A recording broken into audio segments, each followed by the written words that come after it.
So for today's video, nasa biyahe nga kaming mag-iina. Si Daddy is nasa work, so kami lang apat. Andito nga kami ngayon sa Makati Life Medical Center. Ipapa-check up ko lang si Kuya and si Akira. This time, tapos nang i-check up ng doctor sa pedya si Akira and si Kuya. So, waiting na kami neto sa request ng doctor para sa lab test ni Akira. Yan, naiyak nga siya. Ito naman, waiting kami sa pharmacy para sa gamot.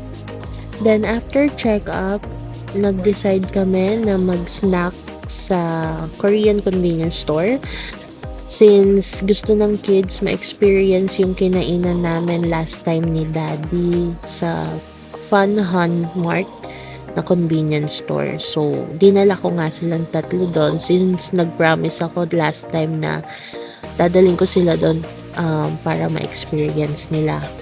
Sa mga magtatanong, dito lang yun sa may Kings Court de la Rose sa Makati. So, yan. Nasa side lang siya ng Kings Court. May vlog din ako last time na kumain kami dyan. Ito, excited nga yun, tatlong bata para mamili ng snack nila dito sa Fun Hun Mart. Yan ang pinili ni Ruben, yung favorite niyang gin ramen. Si Athena tingin ng tingin ng mga ice cream. Pero sabi ko, later na lang yung ice cream kasi matutunaw. Unahin muna namin yung noodles or yung mga ganyan. Yan, si Akira pinili niya yung bulgogi. Then si Athena nag-gin ramen. Si Kuya pinalitan nga pala niya yung kanya otogi stir-fry cheese spicy. Last time kinain ko din ganyan pero hindi siya spicy. So nag-try naman siya ng iba kesa gin ramen ulit. Tapos nag-additional si Kuya ng cheese on top dyan. Tapos ayan nga si Athena. For the experience din, siya naman magluluto ng gin ramen niya. Swerte lang that time, hindi busy yung store, so available yung tatlong lutuan nila. So kaya yung silang tatlo is sabay-sabay sila nakapagluto ng kanya-kanya nilang noodles.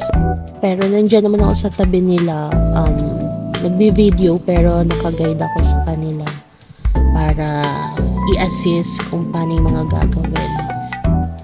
Then, ito na nga, nakain na sila ng kanilang snack. So, nag-e-enjoy nga silang tatlo. Sarap na sarap sila sa mga pinili nila. Then, nag-additional lang kami ng chicken. Yan, yung chicken ng Korean. Then, yan, ako, tamang video lang sa kanila since nag-lunch naman kami sa bahay. So, hindi pa ako gutom. So, hindi talaga ako nag-order na akin. Nanood lang ako sa kanila. So, after kumain ng noodles, bumili na sila ng ice cream nila. Ito yung kay Akira, yung favorite ni Jungkook.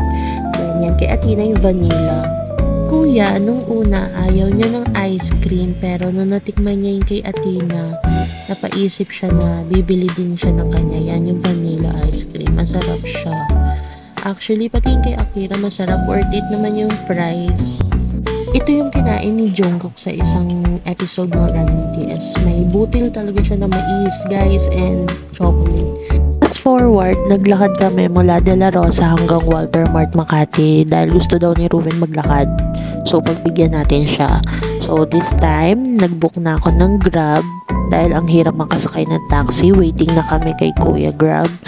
So, hanggang dito na lang muna yung video, guys. Hanggang sa susunod, ito na yung car namin. Bye!